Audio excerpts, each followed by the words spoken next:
Cory Trepanier's Into the Arctic Video Journals. Brought to you in part by Eureka for Life Outdoors and by Merrill. Let's get outside.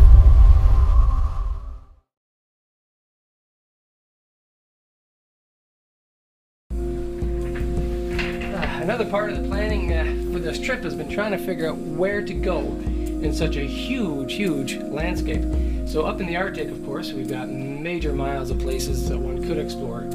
Technology like Google Earth has made this so much easier and so much more effective. By zooming in on some of these places, not only can I get a sense of their detail, and often their elevation differences and so on, but I can see other people's pictures who've been through some of these regions. And in so doing, give me a taste of what the landscape looks like. It also allows me to not just see other people's pictures, but post some of my own. Another great part of Google Earth, and I'm in no way connected, is that it's such a fabulous tool for planning out routes and so on, and getting an idea how far we're going to need to travel to get to some of the places that look attractive. So for example here, this is Wilberforce, and this is a region we're looking to explore this summer with Max for about a week. If I didn't have this kind of detailed mapping readily available, I'd have to go to the government and try to find detailed scaled maps to be able to calculate it all out.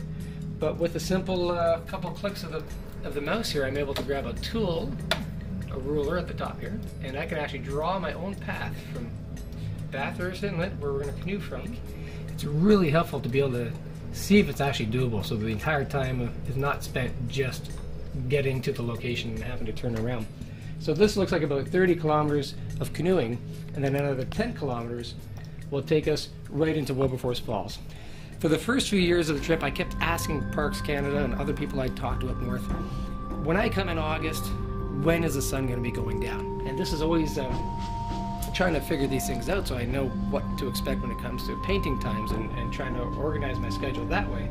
Well, now they've added, just this year, a little button that allows me to see when the sun goes down, and it casts a shadow around the earth for every time of day for any time of year, and I'm able to plan ahead a little bit and get an idea that in fact this summer we will have 24 hours of daylight for the month that we are in Ellesmere, and then that will change as we move along. So it's been a fantastic tool for doing research. Spent a lot of hours on this, but it's really helped me to take an entire region that's enormous and break it down into geographic areas that look like they'd be fantastic to not only paint, but to realistically be able to get around and access.